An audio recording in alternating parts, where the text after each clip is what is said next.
The silence in the council chamber was the kind that made even the oldest species uncomfortable. Ambassador Chen stood at the human podium, her hands clasped behind her back, her face showing nothing. Around her, the circular chamber stretched upward like the inside of a massive tower. 12 species sat in their designated sections, each area designed for their specific biology. The Vracs occupied the largest section, their crystalline bodies reflecting the blue light of the chamber. The insectoid Clith clicked and buzzed in their pressurized zone. The aquatic Morpheus floated in their water columns, tentacles drifting lazily. Chen had been Earth's representative for 8 years. She had negotiated trade agreements, settled disputes over mining rights, and once spent 6 months mediating a territorial disagreement between the Clith and the Zephrani. She was good at her job. Humanity had been part of the galactic community for 300 years, and in that time, humans had earned a reputation. They were clever engineers, reliable traders, good diplomats. They asked questions, learned fast, and adapted to almost any situation. But they were not warriors. Everyone knew that. High Arbiter Zexthor, a Vrax who had led the council for 40 years, raised one of his forearms. The chamber's translation matrix hummed, converting his crystalline resonance into words every species could understand. Ambassador Chen, humanity has violated the Sacred Accord. Article 17. Section 9 clearly states that no species may establish permanent colonies in disputed territories without council approval. Your species has built a settlement in the Outer Veil region. This region is disputed. You did not seek approval. Therefore, you have broken our most fundamental law. Chen's jaw tightened slightly. Anyone who knew humans would have recognized the sign. But the council members had little experience with human body language. High Arbiter, with respect, the Outer Veil region has not been disputed for 70 years. The last claim was filed by the Theros Empire and withdrawn in 2255. We followed all protocols. We surveyed the system for 5 years. We filed our intent to colonize in 2258.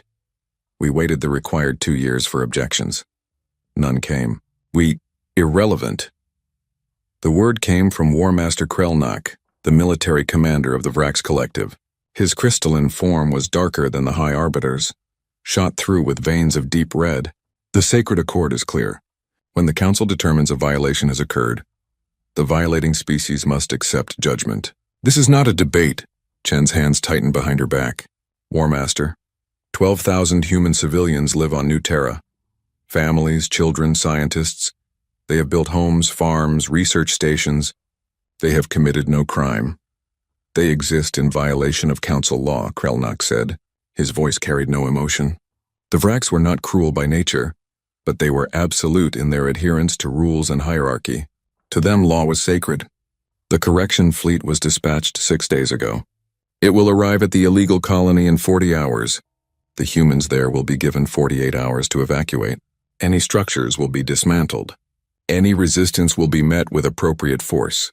The words hit Chen like physical blows. She had known this meeting would be difficult. The council had summoned her with only 12 hours' notice. She had suspected they would demand the colony be abandoned or relocated. But this, a military fleet? Already dispatched? You sent warships before even informing us?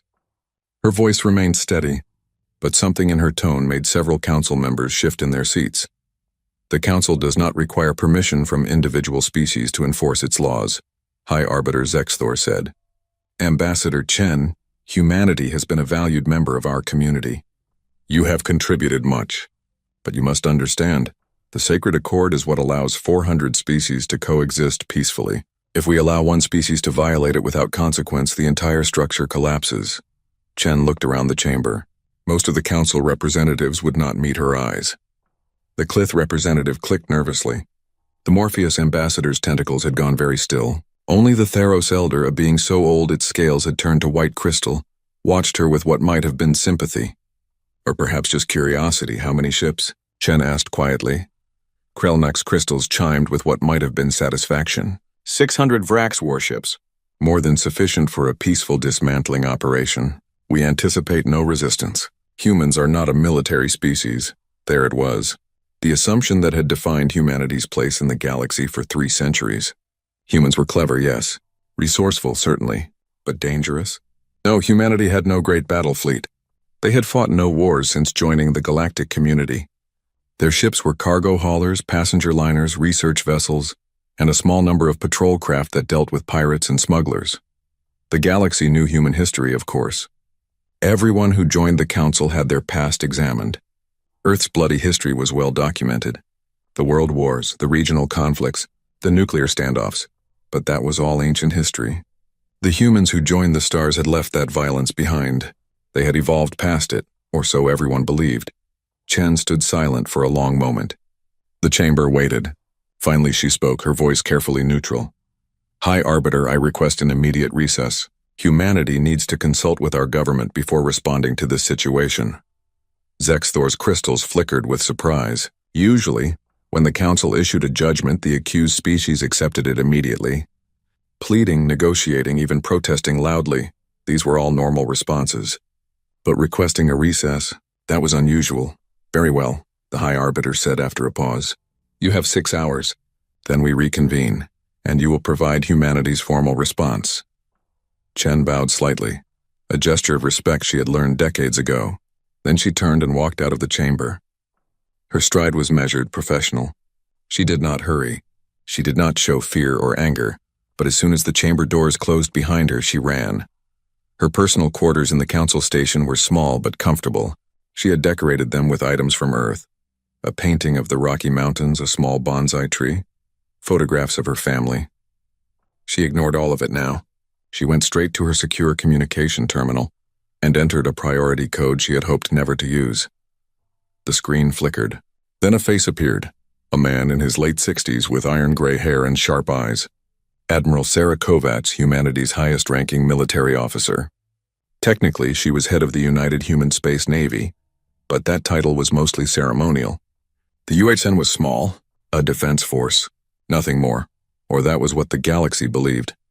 Ambassador, Kovacs said without preamble, I've been monitoring the council feeds. I heard every word. Chen felt something loosen in her chest. Kovacs already knew. That was good. That saved time.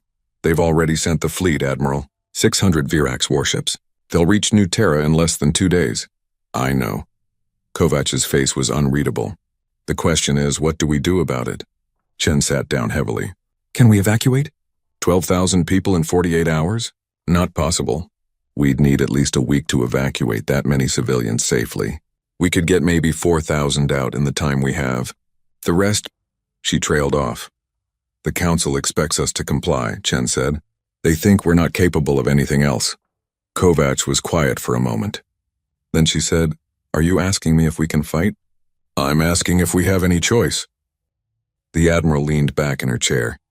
Behind her, Chen could see other officers moving urgently through what looked like a command center. That was strange. Kovacs usually took calls from her office.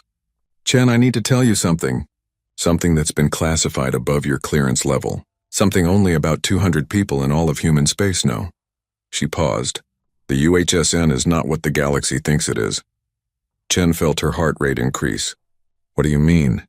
300 years ago, when we joined the galactic community, humanity made a choice. We decided to emphasize trade, science, and diplomacy. We wanted to be seen as valuable, non-threatening partners, and we succeeded. But humanity didn't forget its history, Chen. We didn't forget what we learned in all those wars we fought before we reached the stars. Kovacs touched something off-screen. A new window appeared on Chen's display. Star charts, ship registries, production facilities. The numbers made Chen's eyes widen. For 3 centuries we've been building, Kovacs continued. Quietly, carefully. Every commercial shipyard has a military conversion plan. Every cargo hauler can be retrofitted for combat in weeks. Every deep space station has weapon systems hidden in their infrastructure. We have 387 military installations that aren't on any council registry. We have 4,000 warships in mothballs ready to be activated. 4,000? Chen could barely process it. But the council thinks we have maybe 200 patrol craft. We have 200 active patrol craft, Kovacs corrected. We also have ships the council has never seen. Ship types they don't have classification codes for. Weapon systems based on human history that no other species ever developed, because they never needed them. Chen stared at the data. Why hide all this? Because peaceful species are underestimated, Ambassador. And underestimation is an advantage. We hoped we'd never need this. We've spent 300 years avoiding conflicts, building relationships, proving we could be trusted. But the Council just sent warships to attack human civilians without even giving us a chance to respond. Kovach's voice hardened. That changes everything. What are you going to do? Chen asked, though she thought she already knew the answer. I'm activating Protocol Omega. Full military mobilization. Every reserve unit, every mothballed ship, every hidden installation. The Vrax fleet is going to reach New Terra and find out that humans remember how to fight. She paused. But I need you to buy me time. Stay at the Council. Keep them talking. Make them think we're negotiating, planning to comply. I need 36 hours. Chen nodded slowly. Her hands had stopped shaking. I can do that. Admiral, what should I tell them when the recess ends? Kovach smiled, and it was not a comforting expression. Tell them humanity is considering their demands carefully. Tell them we want peace. Tell them whatever you need to tell them to keep them calm. Her smile faded. Because in 36 hours the galaxy is going to learn something it should have known all along. Humans are peaceful, but peaceful and harmless are not the same thing. The communication ended. Chen sat alone in her quarters, staring at the blank screen. Outside her window she could see the stars. Somewhere out there her people were in danger. Somewhere out there the Vrax fleet was approaching, confident in their power, secure in their assumptions. They had no idea what was coming. Chen stood up and began preparing for the reconvened session. She would play her part. She would be the reasonable diplomat, the concerned ambassador seeking common ground. She would give the military the time they needed. And then the galaxy would learn what humanity had been hiding for 300 years. The wolves had been sleeping, but now they were awake. General Marcus Webb stood in front of the largest tactical display in human space. The War Room, they called it, though it had not been used for its intended purpose in 287 years. The room was deep beneath the surface of Luna, Earth's moon, protected by 300 meters of rock and military-grade shielding. The display showed the entire human territory, 73 star systems, 214 inhabited worlds and stations, thousands of ships moving along established trade routes, and now, one Vrax fleet approaching New Terra like a knife aimed at humanity's throat. Status report, Webb said. His voice was rough, worn by age and too many years of service. He was 73 years old. He had joined the UHSN 60 years ago, when humanity still remembered what war meant. He had trained for battles that never came. He had commanded fleets that never fired a shot in anger. He had wondered sometimes if humanity had truly evolved past its violent nature, or if they had simply been lucky enough to avoid testing it. Now he would find out. Commander Rachel Torres looked up from her console. She was young, only 35, but she had been raised in the military tradition. Her grandfather had fought in the last Earth conflict before unification. Her father had been one of the architects of Protocol Omega. She knew what was coming. Admiral Kovach reports Protocol Omega is in effect. All reserve units are mobilizing. Mothball facilities are beginning reactivation sequences. We're getting response confirmations from 341 hidden installations. She paused. General, the Council doesn't know about any of this. When they find out, it will be too late to matter, Webb interrupted. He zoomed the display in on New Terra. The colony world was small, barely 5 million square kilometers of habitable land, but it was Earth-like in ways few worlds were. Blue oceans, green forests. The colonists had worked for 8 years to build something beautiful there. What's the status of the evacuation? Transport ships are inbound, but you were right. We can't get everyone out in time. Governor Reeves estimates 4,000 evacuees maximum. Priority given to children and medical cases. Torres's jaw tightened. 8,000 colonists are refusing to leave. Webb was not surprised. He had read the reports from New Terra. The colonists were not soldiers, but they were human. And humans had a long history of refusing to abandon their homes. Have they been informed of the risks? Yes, sir. Governor Reeves made it clear. The Vrax fleet is military grade. They have the firepower to level every structure on the planet if they choose to. The colonists know this. They don't care. Webb nodded slowly. Then we honor their choice. What assets do we have in the New Terra system? Currently, 3 frigates, the Defiant, Resilient, and Unyielding. Patrol craft officially. Light weapons, minimal armor, against 600 Vrax warship. She didn't finish the sentence. She didn't need to. And unofficially? Webb asked. Torres allowed herself a small smile. Unofficially, sir. Those 3 ships have been refitted with some very interesting technology. Hunter-killer configurations, electronic warfare suites, and their cargo holds are full of some very creative ordnance. Good. Webb turned to another officer. Commander Park, what's our intelligence on Vrak's military doctrine? Commander James Park had been studying alien military systems for 30 years. He was humanity's foremost expert on galactic warfare, or rather the lack thereof. Most species in the galactic community had not fought a real war in centuries. Their military forces were for show, for ceremonial purposes, for policing. They had forgotten what actual combat looked like. Vrak's tactics are based on overwhelming force and rigid formation, Park said. They fight in grid patterns, maximizing overlapping fields of fire. It's mathematically optimal in theory, but it requires constant communication and coordination. Break their formation, disrupt their communications, and they become vulnerable. He pulled up tactical displays. They've fought pirates and dealt with minor skirmishes between species. They've never faced an enemy that actively tries to outsmart them. They've certainly never faced an enemy willing to use asymmetric warfare. Webb studied the displays. They think this is going to be a peacekeeping operation. They expect token resistance at most. They're bringing 600 ships because it sends a message, not because they think they need them. Exactly, sir, Park confirmed. Their formation will be designed for intimidation, not combat readiness. They'll approach New Terra in a standard blockade. Configuration: impressive, overwhelming, completely vulnerable to unconventional tactics. Then we'll give them something unconventional. Webb turned back to the main display. Torres, I want the defiant, resilient, and unyielding to prepare for combat operations. They're not to engage directly. They're to lead the Vraks into a kill zone. What do we have for that? Torres typed rapidly. We deployed autonomous defense platforms 6 months ago. Officially, they're monitoring satellites. Unofficially, they're mobile mine networks. 3,000 units currently dormant and classified as debris. The Vrak sensors will read them as junk until we activate them. And reinforcements? Battle Group Orion is in position, 2 days out at maximum burn. They've been there for a month officially on deep space exercises. She highlighted a region of space near New Terra. 12 heavy cruisers, 38 destroyers, 6 carriers with full fighter complements, all reactivated from mothballs within the last 60 days. All crews are veterans or top academy graduates. In general, they're angry. Everyone in Battle Group Orion volunteered for this. Webb understood. The UHSN might have been ceremonial for nearly 3 centuries, but it had maintained its traditions. Every officer studied military history.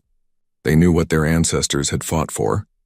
They understood sacrifice, duty, honor, and now for the first time in their lives they would have a chance to prove that those values still meant something. Good, Webb said. What about the political situation? Admiral Kovach's face appeared on a secondary screen. She was still in her command center on Mars, coordinating the larger mobilization. Ambassador Chen is buying us time, Kovach reported. The council reconvened 4 hours ago.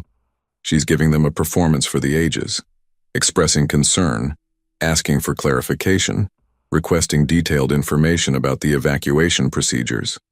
She's playing the role of the nervous diplomat perfectly. The council thinks humanity is panicking and preparing to comply. How long can she stall? Webb asked. Maybe 12 more hours. After that, they'll get suspicious. But it doesn't matter. By then, the Vrak's fleet will be at New Terra and everything will change. Kovach paused. Marcus, are you sure about this? Once we engage, there's no going back. The galaxy will know what we've been hiding. Some species will see it as a betrayal. The council might fracture. Webb was quiet for a long moment. He thought about the colonists on New Terra. He thought about the 300 years of peace humanity had enjoyed. He thought about the reputation they had built. Clever, harmless, friendly humans. And he thought about the 600 Vrak's warships approaching a human world, confident that humans would simply accept whatever judgment was handed down. The council sent warships to attack civilians without even giving us a chance to defend ourselves, Webb said quietly. They assumed we would accept it because we've always been peaceful. They mistook our choice for inability. That ends now.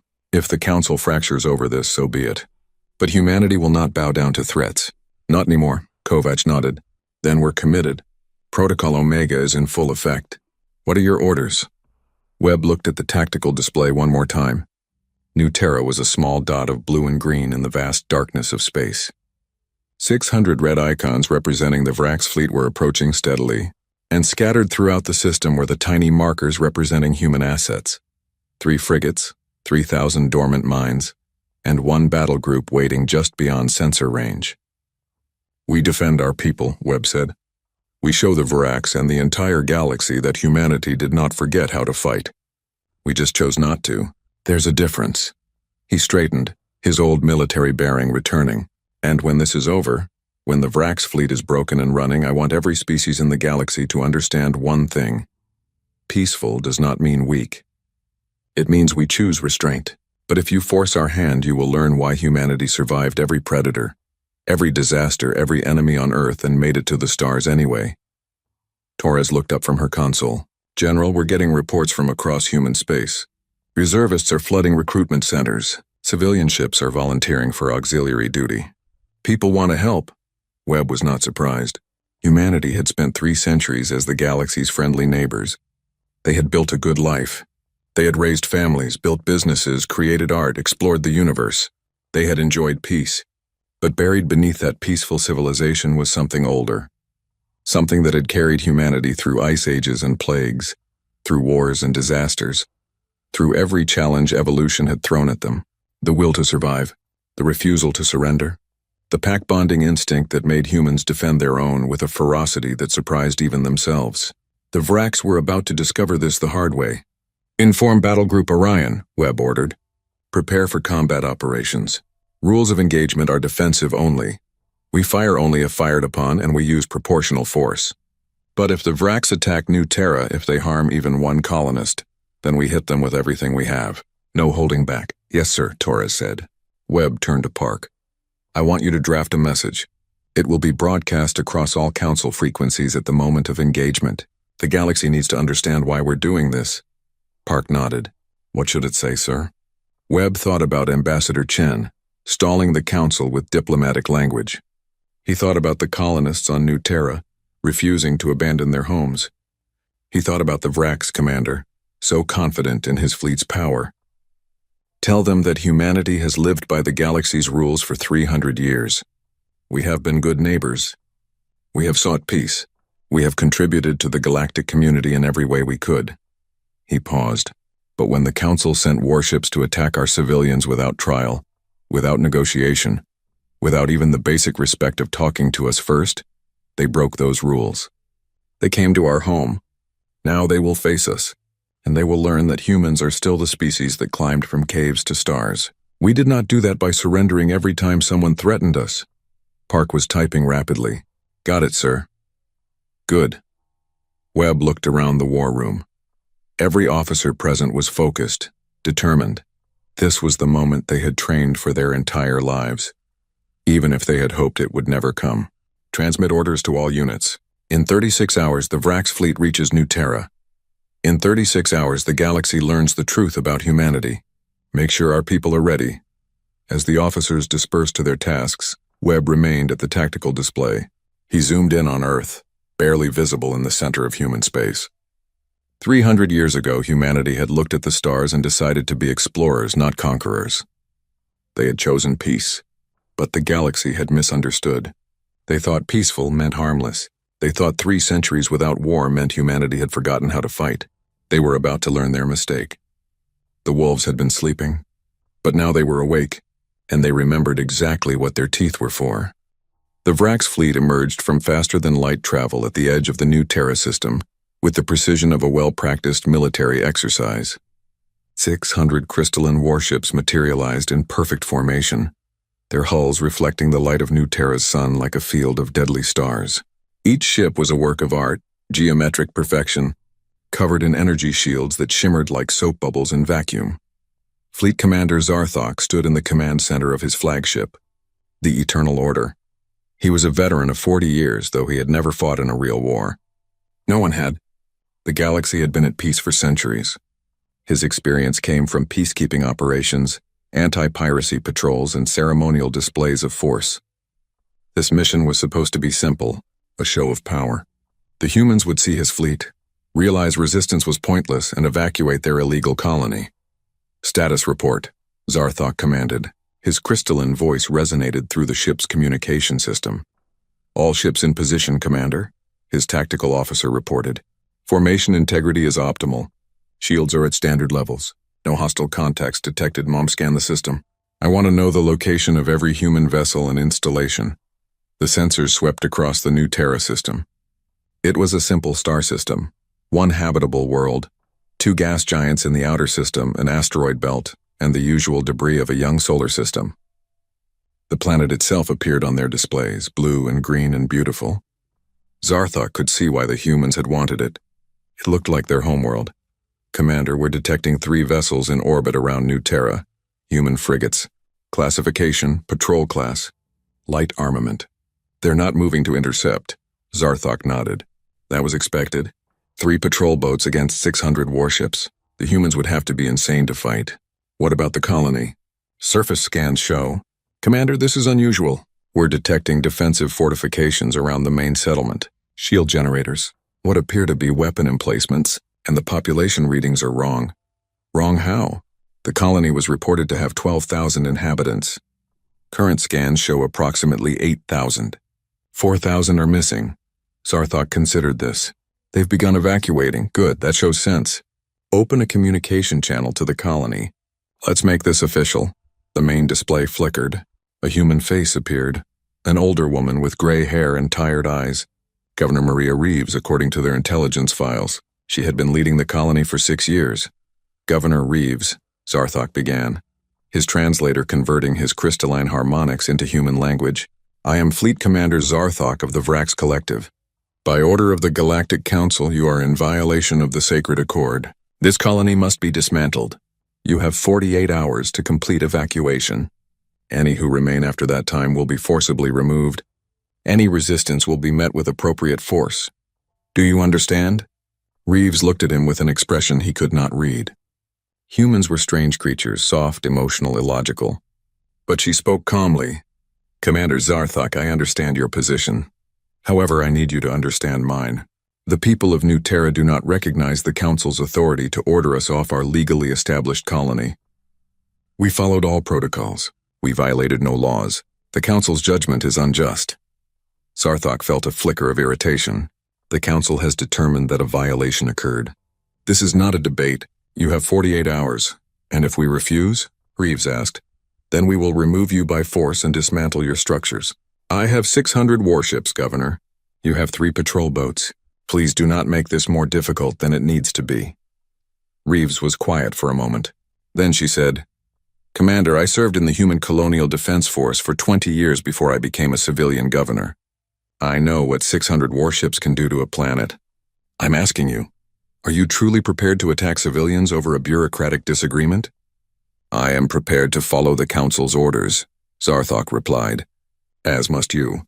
48 hours, Governor. I suggest you use them wisely. He cut the communication.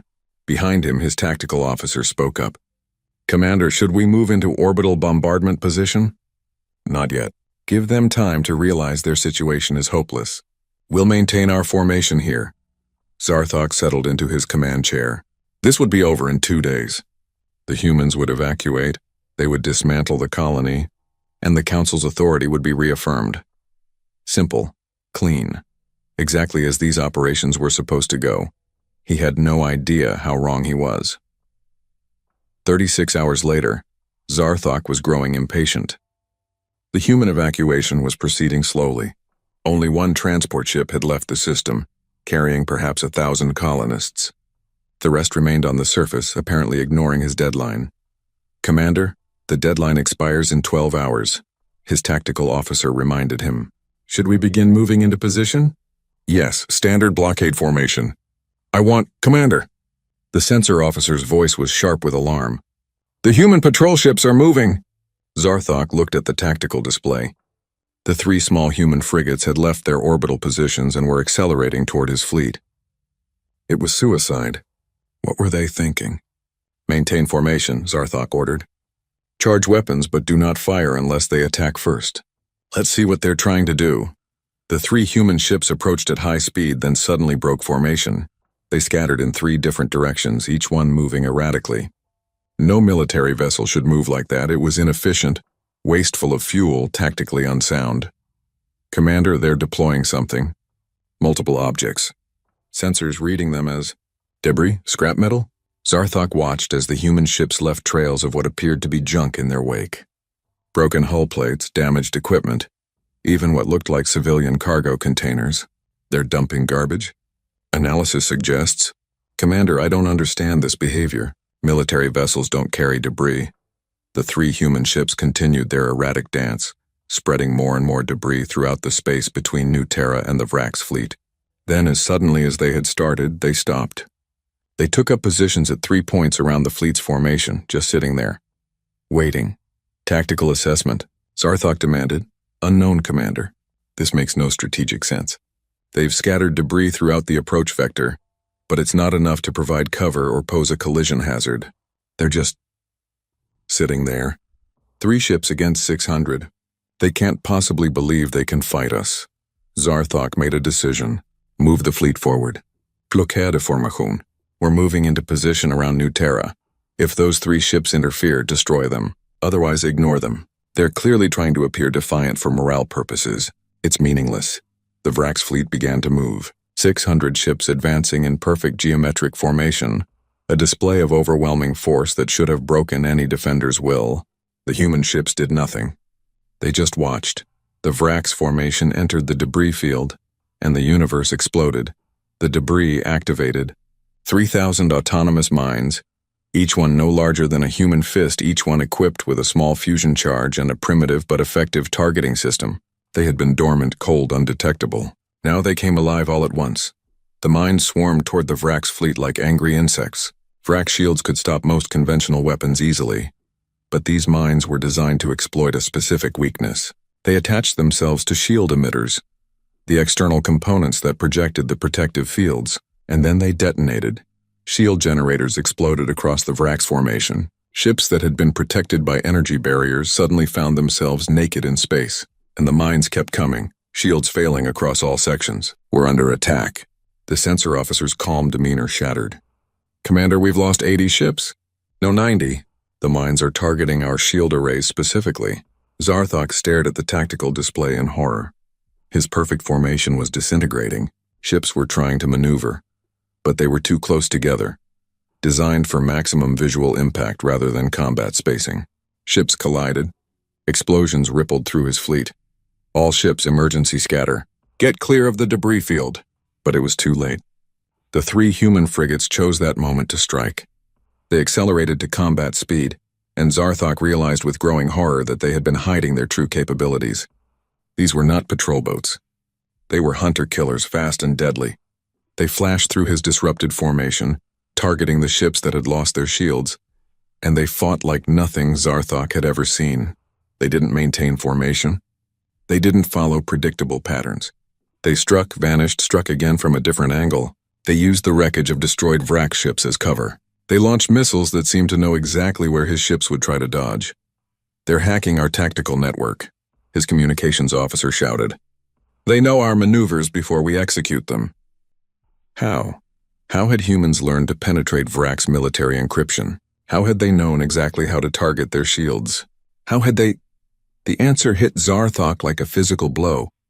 Humans had been studying galactic military systems for 300 years. They had been learning, observing, preparing, and the galaxy had assumed they were just curious merchants and engineers. All ships, full retreat. Get out of the debris field. Reform it. Commander. New contacts. Multiple human ships entering the system. Zarthok looked at the display. His blood, if he had blood, would have frozen. Dozens of new signatures were appearing at the edge of the system. No, not dozens, hundreds. Human warships, much larger than the frigates. Heavy cruisers, destroyers, carriers launching swarms of small attack craft. Where had they come from? Intelligence had said humans had maybe 200 patrol boats. This was a battle fleet.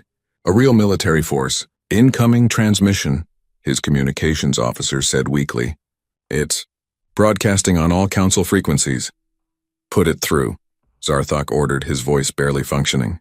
A human face appeared on the display. An older man in a military uniform Zarthok had never seen before. The insignia identified him as a general, though humans supposedly had no active military above patrol level. "This is General Marcus Webb of the United Human Space Navy," the man said. His voice was calm, but there was steel beneath it. "Fleet Commander Zarthok, you have attacked a human colony without provocation, without trial, and without honor. You came to our home expecting us to submit because you believed we were weak. You were wrong." The display split, showing footage of the battle. Burning Vrak ships, the destroyed formation, the human frigates moving through the chaos like wolves among sheep. "For 300 years humanity has lived by the galaxy's rules," Webb continued. "We have been peaceful. We have been cooperative. We have been good neighbors. But you mistook our peace for weakness. You mistook our restraint for inability. That ends today." More human ships appeared on Zarthok's sensors. His fleet was trapped between the minefield and the approaching battle group. Ships were trying to form defensive positions, but the formation was shattered. Communication was compromised and panic was spreading. "You came to our home, Commander Zarthok," Webb said, and now his voice carried an edge that made even Zarthok's crystalline form feel cold. "Now face us. Learn what humanity is truly capable of when you threaten our people. And when you retreat, and you will retreat, take this message back to the Council. Humanity will not bow. We will not surrender. We will not accept unjust judgments. We are peaceful by choice, not by necessity. Remember that." The transmission ended. The human battle group opened fire. Zarthok watched his fleet die. The humans fought with tactics that were 300 years old for them but completely unknown to the Vraks. They used electronic warfare to blind his sensors. They used coordinated strike patterns that overwhelmed his ship's defensive systems. They used psychological warfare, broadcasting footage of destroyed Vraks vessels to break morale. And worst of all, they used restraint. They targeted weapons and engines, disabling ships rather than destroying them when possible. They were showing mercy, even in battle, which somehow made it more terrifying. They could have annihilated his entire fleet, but they were choosing not to. "Commander, we've lost 368 ships. More are disabled and drifting. We can't win this." Zarthok knew it was true. He had brought 600 warships to intimidate peaceful colonists. Instead, he had sailed into a trap set by a species that remembered how to wage war. "All ships," he said, his voice crystalline harmonics breaking with something that might have been shame. "Retreat. Full retreat. Get out of this system." As his shattered fleet turned to flee, Zarthok looked at New Terra on his displays. The blue and green world sat peacefully in space, untouched. The colony was safe. The humans had won, and the galaxy would never look at humanity the same way again. The emergency session of the Galactic Council began in chaos. High Arbiter Zexthor tried to maintain order, but representatives were shouting over each other in a dozen different languages. The translation matrix struggled to keep up. Above them all, the main display showed footage from the Battle of New Terra, recorded by Vrak ships and human vessels alike. 600 Vraks warships had entered the system. 234 had returned, most of them damaged. 366 had been destroyed or captured. Not a single human ship had been lost. Ambassador Chen sat in the human section, her hands folded calmly in her lap, watching the chaos unfold. She had stopped trying to explain 2 hours ago. Now she simply waited for the council to exhaust itself. "This is an act of war." War Master Krelnok's voice cut through the noise like a blade. His crystalline form glowed red with anger. "Humanity has destroyed a council peacekeeping fleet. This cannot stand." "Peacekeeping?" Chen's voice was quiet, but something in her tone made everyone stop. She stood slowly. "War Master, you sent 600 warships to attack a colony of 12,000 civilians. You gave us no trial, no negotiation. You didn't even ask for our side of the story before dispatching your fleet. Now you're calling it peacekeeping? You violated the sacred accord," another representative shouted. "We followed every protocol." Chen shot back, her diplomatic calm finally cracking. "We surveyed. We filed. We waited. No objections were raised. Then suddenly, 300 years after we joined this council, you decide our colony is illegal and send warships without even talking to us first. Tell me, councilors, which species would have accepted that?" Silence fell. Several representatives looked uncomfortable. The Morpheus ambassador's tentacles twitched nervously. The Clith representative clicked softly to itself. High Arbiter Zexthor raised his arm for attention. "Ambassador Chen, regardless of the circumstances, humanity has revealed military capabilities that were never declared to the Council. You have hidden installations, warships, weapon systems, all of which should have been registered according to Council regulations. Really? Chen looked around the chamber. Then I assume every species here has declared their full military capabilities? Every hidden installation? Every classified weapon system? She paused. Or does that regulation only apply to the species you don't consider dangerous? No one answered. Chen pressed on. For 300 years, humanity has been honest about our capabilities. We told you we had patrol boats, we did.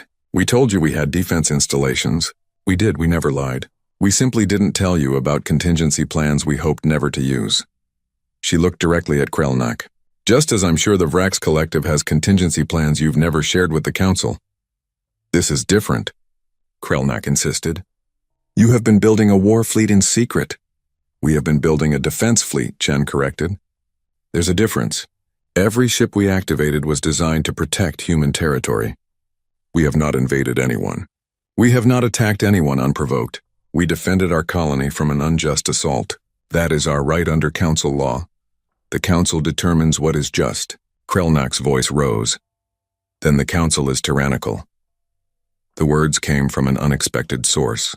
Elder Theros, the ancient representative of the Theros Empire, had risen from its seat. The entire chamber fell silent. The Theros Elder had not spoken in a council session for over 1,000 years. It simply voted and observed, until now. Elder Theros?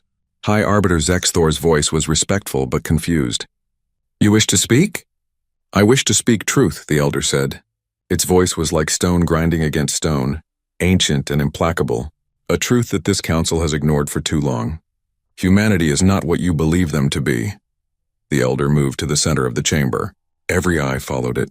Chen felt her heart rate increase. She had no idea what the Theros Elder was about to say. Before humanity joined the galactic community, my empire sent scouts to observe their world. This is our tradition. We observe species before contact to understand them. What we found disturbed us so deeply that we classified the information at the highest level and recommended against contact for at least another 1,000 years. Shocked murmurs rippled through the chamber. The Elder continued. We observed Earth during what humans call their world wars. We watched as they nearly destroyed themselves with atomic weapons. We documented their capacity for violence, their tribal nature, their terrifying ability to organize into groups and fight with absolute dedication. The Elder turned slowly, its ancient eyes sweeping across the council. We classified humanity as persistence predators. Do you understand what that means? No one answered. The Elder explained. Most species in this galaxy evolved as prey animals or social herbivores. You, it pointed at the Clith representative, evolved from herd insects. You, it indicated a Morpheus ambassador, evolved from filter feeders. Even the Vrax evolved from crystalline organisms that absorbed minerals peacefully. But humans evolved from hunters. Their ancestors tracked prey for days, wearing them down through sheer determination. They learned to work in groups, to plan, to adapt. And most terrifyingly, they learned to kill creatures much larger and stronger than themselves through cleverness and cooperation. The Elder's voice grew heavier. We watched them fight wars that killed millions. We watched them recover and grow stronger. We watched them reach the atomic age while still divided into competing nations. They aimed weapons at each other that could have sterilized their planet. And they chose not to fire them. Do you understand? They had the power to destroy themselves, and they chose restraint. Not because they were weak, but because they were wise. Chen felt tears forming in her eyes. She had not expected this. The Elder continued. When humans reached the stars and asked to join the galactic community, my empire debated for decades. Finally, we decided to allow it. But we watched. Always watched. And what we saw was remarkable. Humans adapted to peace. They chose cooperation over conquest. They became the traders, the diplomats, the engineers you all know, and you all assumed that this was their nature. You forgot that they chose it. You forgot that peaceful and harmless are not the same thing. The Elder turned to face Krelnak directly. War Master, you sent 600 ships to attack a human colony. You expected them to surrender because they always have been peaceful, but you made a critical error. You threatened their families. You threatened their homes. And humans, War Master, are a tribal species. They will die to protect their tribe. It is in their DNA. It is what carried them from caves to stars. Krelnak's crystalline form had gone pale. The council? The council had the right. The council had the power. The elder corrected. Right and power are not the same thing. This is a lesson the galaxy should have learned long ago. Power without wisdom is tyranny, and humanity has just reminded us all of this truth. High Arbiter Zexthor spoke carefully. Elder Theros, what are you suggesting? I am suggesting that the council made a grave error. We attacked humanity without just cause, without proper process, because we assumed they were too weak to resist. We were wrong. And now we must decide. Do we escalate this conflict and learn exactly how dangerous cornered humans can be? Or do we admit our mistake and seek peace? The chamber erupted again, but this time the tone was different. Fear had entered the equation. Representatives were pulling up data on their personal displays. Intelligence reports were being shared. Chen could see them discovering what she and the military had known all along. Humanity had been preparing for this possibility for 300 years. According to this analysis, a Morpheus representative said slowly, humanity has over 400 military installations we were unaware of. They have thousands of ships in reserve. They have weapon systems based on technologies we don't recognize. How? How did we not know? Because we did not want to know, the elder said simply. We wanted to believe they were harmless. It was more comfortable that way. They could threaten the entire council, another voice said, panic creeping in. No, Chen stood again. We could not, and we would not. Humanity does not seek conquest. We never have. But we will not bow to unjust force. That is the message General Webb sent, and it is the truth. We want peace. We want cooperation, but we demand respect. Respect? Krelnak's voice was bitter. You've killed thousands of Vrax warriors. Your warriors attacked our civilians, Chen replied coldly. And if you check the casualty reports carefully, War Master, you'll find that General Webb ordered his forces to disable ships when possible, rather than destroy them. We could have annihilated your entire fleet. We chose mercy. That should tell you something about our intentions. The High Arbiter raised his arms for silence. The Council must vote. The Vrax Collective demands authorization to mobilize their full military fleet, 15,000 warships, to respond to humanity's aggression. All in favor? Chen's heart sank. 15,000 ships. Even humanity's hidden fleet could not stand against that. The vote began. The Vrax voted yes, of course. Several client species who depended on Vrax protection voted yes. But then something unexpected happened. The Clith representative voted no. We cannot support this, the insectoid ambassador said. The initial action was unjust. To escalate further would be madness. The Morpheus ambassador abstained. This matter requires more deliberation. 3 more species abstained. 2 voted against. The chamber was dividing. Chen realized with a start that the Battle of New Terra had done more than just save the colony. It had shattered the Council's unity. Species were no longer willing to blindly follow the Vrax Collective's lead. The vote ended. 12 in favor, 5 against, 8 abstentions. The motion passed, but barely. And the abstentions were meaningful. Those species were refusing to commit to war against humanity. The authorization is granted, Zexthor announced, but his voice carried no satisfaction. War Master Krelnak, you may mobilize the full Vrax armada. However, he paused, looking around the fractured chamber. However, I strongly suggest that diplomacy be attempted first. Ambassador Chen, is humanity willing to negotiate? Chen considered. She knew what Webb would say. She knew what the human government would want. But she also knew that 15,000 Virax warships could do terrible damage even in defeat. War would cost lives on both sides. Humanity is always willing to negotiate, she said carefully. But we have conditions.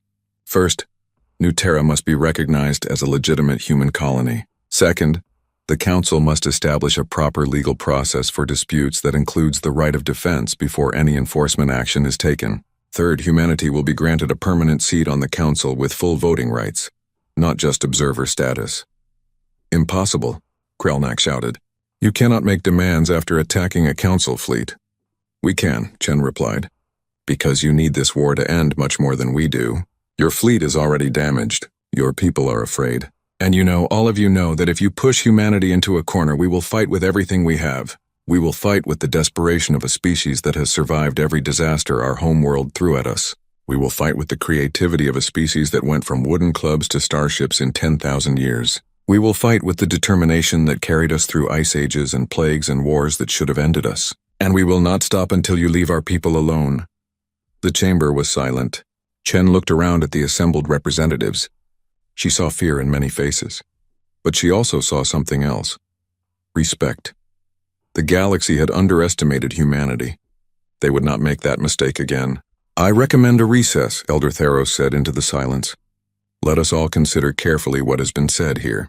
War with humanity would be costly for everyone. Perhaps fatally so. The Vraks believe they can win with overwhelming force. But I wonder, do any of you truly want to test that belief? Do you want to find out what desperation will make humans capable of?" No one answered. The High Arbiter called for a recess. As the representatives filed out, Chen remained seated. She pulled out her communicator and sent a short message to General Webb. "Council is fracturing. Vote for war passed, but barely. Recommend we prepare for either outcome. They're afraid." That's good. Fear breeds caution, but it also breeds mistakes. Webb's response came quickly. "Understood. Battle Group Orion is ready. Another 20 battle groups are mobilizing. If they come for us, we'll be ready. But Chen, if we can avoid more bloodshed, that would be better. We've made our point. Now let's see if they're smart enough to accept it." Chen looked out at the stars beyond the council chamber. Somewhere out there, human ships were preparing for war. Somewhere out there, Vraks commanders were assembling the largest fleet in their history. And somewhere in between, people on both sides were hoping that wisdom would prevail over pride. She had no idea which side would win that battle. But she knew one thing for certain. The galaxy would never see humanity the same way again. The peaceful traders and diplomats had revealed their true nature. Not conquerors, not warmongers, but survivors, defenders, warriors when they needed to be. And the galaxy was still trying to decide what that meant. The Vraks Armada gathered at Proxima Gate like a storm preparing to break. 15,000 warships, the largest military fleet assembled in galactic history. Fleet Marshal Dexthar commanded from his massive flagship, the Universe's Order. He had studied the recordings from New Terra 100 times. He had analyzed human tactics. He had prepared countermeasures. He would not make the same mistakes Fleet Commander Zarthok had made. The humans had won at New Terra through surprise and deception. They would not have that advantage again. Dexthar's fleet was ready for their tricks. They had deployed sensor nets that could detect inactive mines. They had implemented new communication protocols to prevent hacking. They had studied human military history, all of it publicly available, the humans having never hidden their violent past. What Dexthar saw in that history both fascinated and terrified him. The humans had fought wars that killed millions. They had invented weapons of such terrible power that they nearly destroyed themselves. But they had also shown remarkable adaptation, learning from every defeat, improving after every battle. They were, as the Theros Elder had said, persistence predators, and now those predators had awoken. "Marshal, long-range sensors are detecting the human fleet." His tactical officer's voice was steady, professional. "They're not running. They're waiting for us." Dexthar looked at the tactical display. The humans had positioned their fleet at Proxima Gate itself, the strategic choke point that controlled access to human space. Intelligence said they had maybe 2,000 ships. Against 15,000, it should be no contest. But Dexthar had learned to distrust should be where humans were concerned. Formation status? All ships in position, Marshal. Defensive grid is active. Communication jammers are deployed. We're ready for their electronic warfare tactics. Good. Dexthar studied the human fleet's formation. They were not using standard galactic patterns. Instead, they had arranged themselves in layers with smaller ships in front and larger vessels behind. It reminded him of something he had seen in human military history. What had they called it? Defense in depth. Marshal, we're receiving a transmission from the human fleet. It's on all frequencies. They want us to hear it and put it through. General Marcus Webb appeared on the display. He looked older than in his previous broadcast, tired. But his eyes were sharp and determined. Fleet Marshal Dexthar, I am General Marcus Webb. I command the Human Defense Forces at Proxima Gate.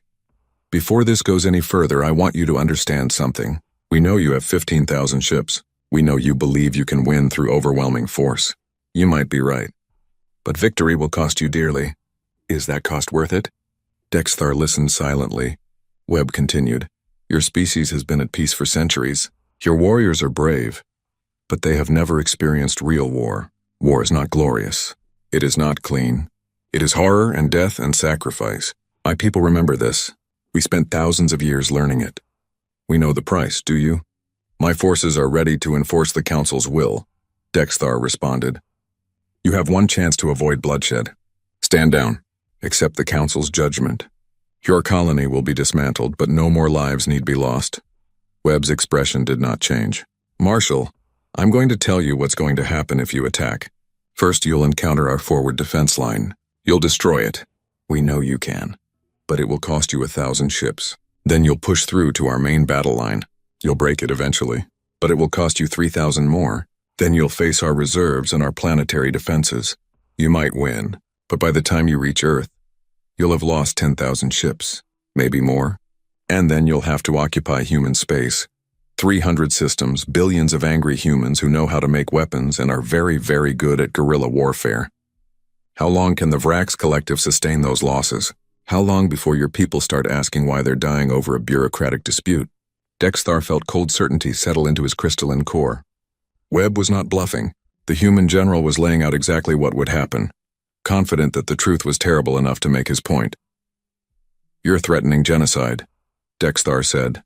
No, Webb replied. I'm explaining the consequences of your choices. Genocide would be if we came to Vrax space and attacked your worlds. We have no intention of doing that. But if you come here, if you attack our people, we will defend ourselves with everything we have. That's not a threat. It's a promise. A warning. Turn back, Marshal. Go back to the Council. Tell them humanity will negotiate, but we will not surrender. That is your path to peace. There is no path to peace through my fleet. Only death. The transmission ended. Dexthar stood in silence. Around him, his officers waited for orders. He thought about honor, about duty, about the Council's orders, and he thought about the 10,000 Vrax who might die in the next few hours. Marshal? His tactical officer prompted. Dexthar looked at the human fleet on his display. 2,000 ships against his 15,000. Impossible odds. But the humans were not retreating. They were ready to fight, ready to die, and somehow that made them more terrifying than if they had fielded 15,000 ships of their own. Because Dexthar understood something now. The humans had been peaceful for 300 years, not because they could not fight, but because they knew the cost of fighting too well. They had experienced wars that nearly destroyed them. They knew what violence meant, and they had chosen peace anyway, until the Council had forced their hand. Marshal, we're awaiting your orders. Should we advance? Dexthar thought about his people, about the Vrax Collective's long history. They had been warriors once, long ago. Then they had evolved past violence, built a civilization on law and order. They had forgotten what war really meant. But the humans remembered, and they were about to teach the galaxy a lesson in blood unless he stopped it. Marshal, the tactical officer's voice was urgent now. Dexthar made his decision. Send a message to General Webb. I want to negotiate. Face to face. On neutral ground. No weapons, no ships. Just him and me. If he agrees to talk, we hold position. If he refuses, he paused. Then we attack, and may the ancestors forgive us all. The message was sent. For 3 minutes, there was no response. Then Webb's face reappeared on the display. Marshal Dexthar, I accept your offer. There's a small station at the edge of the neutral zone. We can meet there in 1 hour. Come alone. I'll do the same. Let's see if we can end this without more killing. 1 hour later, Dexthar stood in a small observation room on a trading station that normally serviced merchant ships. General Webb entered from the opposite door. They faced each other across a simple table. Behind Dexthar, through the viewport, his massive fleet hung in space like a field of stars. Behind Webb, the human defense fleet waited, small but defiant. Thank you for agreeing to talk, Webb said. He sat down slowly like a man carrying a heavy weight. I am not certain my superiors will approve, Dexthar admitted. But I command this fleet, and I will not lead them into a slaughter without exhausting every alternative. That's wise. Webb leaned forward. Marshal, neither of us wants this war. I certainly don't. I've studied military history my entire life. I know what happens when armies clash. The winners write the history books, but everyone loses something. The question is, can we find a way out? The Council has issued clear orders. Your colony must be dismantled. The Council issued unjust orders based on a law we did not violate, Webb countered. Marshall, be honest with me. Do you truly believe New Terra was illegal? Or does the Council simply want to make an example of us because we're new and weak and therefore safe targets? Dexthar was silent for a long moment. Then he said, I am a soldier. I follow orders, but I have read your colonization filing. It was thorough, proper. If the Council had objections, they should have raised them during the waiting period. They did not. So perhaps there is some merit to your grievance. Then help me find a solution, Webb said. You're a soldier. So am I. We both know that winning a war is not the same as achieving your objectives. Even if you break through my fleet, even if you occupy human space, you'll spend decades fighting insurgents. You'll turn humans from peaceful neighbors into implacable enemies. Your species will be tied down occupying our territory, while other species grow stronger. Is that what the Vrax Collective wants? Eternal war with a species that refuses to quit? What do you propose? Dexthar asked. Webb pulled out a data pad. Terms. First, New Terra is recognized as legitimate. The Council admits its error. Second, you withdraw your fleet. No more threats of force. Third, humanity and the Vrax Collective negotiate a formal treaty of mutual respect. We agree to defend each other's interest when reasonable. Fourth, the Council establishes a proper legal process so this never happens again. And fifth, he paused. Fifth, we both work to prevent this conflict from destroying the galactic community. Because if we fight Marshall, other species will take sides. The Council will fracture. Everything that's been built over millennia will collapse. Neither of us wants that. Dexthar considered. These terms require me to admit the Council was wrong. My superiors will not easily accept that. Then convince them, Webb said. Tell them the truth. Tell them that humanity will fight to the last ship, the last soldier, the last civilian if necessary. Tell them that we're not bluffing. Tell them that victory over us will be so costly that the Vrax Collective will be crippled for generations. And then tell them there's another option, peace with honor. We both step back. We both acknowledge errors. The Council reforms. Everyone moves forward. And if they refuse, if they order me to attack regardless, Webb's face hardened. Then we fight. And I make good on every warning I've given you, Marshall. I have 20 more battle groups in reserve. I have weapon systems we haven't shown yet. I have 3 billion humans who will volunteer to fight if you invade our space. You'll win battles, but you'll lose the war. Because humans don't quit. It's not in our nature. We'll fight you until you leave or until we're all dead. And I promise you the cost will be more than your civilization can bear. Dexthar looked at the human general. He saw no bravado there, no false confidence. Just grim determination and the terrible certainty of someone who had done the math and accepted the cost. I need to consult with my superiors, Dexthar said finally. Take all the time you need, Webb replied. But Marshall, please consider carefully. This moment right here, right now. This is where we decide if the galaxy continues on its path toward cooperation and progress, or if we slide back into the dark ages of endless war. The choice is ours. Let's choose wisely. Dexthar returned to his flagship. He opened a secure channel to the Vrax Collective's High Council. For 3 hours, he argued. He presented intelligence reports. He showed casualty projections. He explained what would happen if they attacked. And then he played Webb's words back to them. Peaceful by choice, not by necessity. Remember that. The High Council deliberated. Finally, after what felt like an eternity, they sent their response. Marshal Dexthar, you are authorized to negotiate. Seek terms that preserve our honor, but avoid catastrophic losses. The Council's unity is already fracturing. We cannot afford to destroy it entirely over one colony. Dexthar returned to the station. Webb was waiting, looking like he had not slept. My superiors have authorized negotiations, Dexthar said. But they have conditions. The Vrax Collective must not appear weak. We need guarantees that humanity will not seek territorial expansion, and we need the Council to acknowledge that both sides made errors, not just the Vrax. Webb nodded slowly. I can work with that. The Council investigation was flawed. We can acknowledge that. Humanity has no interest in conquest, we just want to be left alone to grow. And as for appearance, how about this? The Vrax Collective and humanity jointly propose Council reforms. We present it as both sides working together to improve the system. That way you're not retreating, you're leading progress. That might work. Dexthar felt something he had not expected. Relief. They might actually end this without more bloodshed. I'll need detailed proposals. And Marshal Webb! I need to know. Your reserves. Your hidden weapons. Were they real, or were you bluffing? Webb smiled faintly. Does it matter? You believed me. That was enough. It matters to me. I need to know if I made the right choice. Webb was quiet for a moment. Then he said, everything I told you was true. Every reserve. Every weapon system. Every threat. I was not bluffing, Marshal. But I'm glad we never had to prove it, because the cost would have been terrible for both our peoples. They worked through the night, drafting proposals. By morning, they had a framework. New Terra would be recognized as legitimate. Both species would acknowledge errors in the process.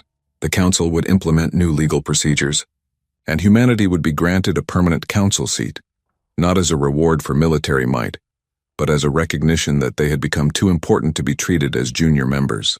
The proposals went to the Council. The debate lasted a week. The Vrax Collective initially resisted, but Dexthar's reports about human capabilities had shaken them. The Council was fracturing. More species were refusing to support war against humanity.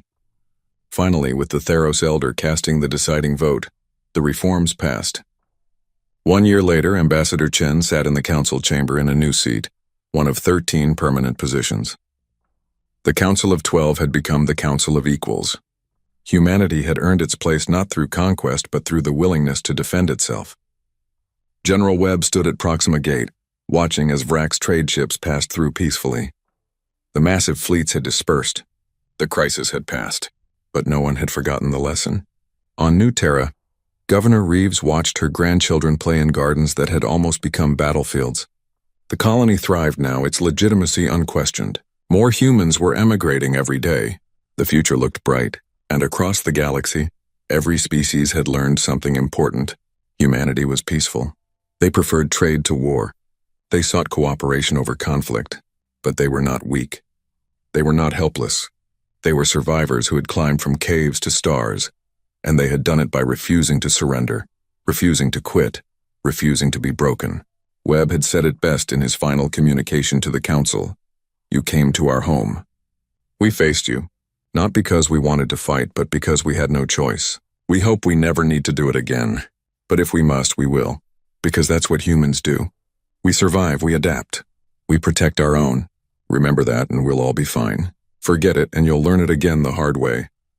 The galaxy remembered, and humanity found its place among the stars, not as the weakest species but as equals, respected, valued, and never again underestimated, because peaceful and harmless were not the same thing. And the galaxy had learned the difference at Proxima Gate, where 2,000 human ships had faced 15,000 Virax warships and won without firing a shot. Won because the threat of what they could do was enough. The wolves had awoken, shown their teeth, and then chosen peace. That more than anything else was what made them truly dangerous. They had the power to destroy, and the wisdom not to use it unless absolutely necessary. That was humanity's greatest strength, and the galaxy would not forget it.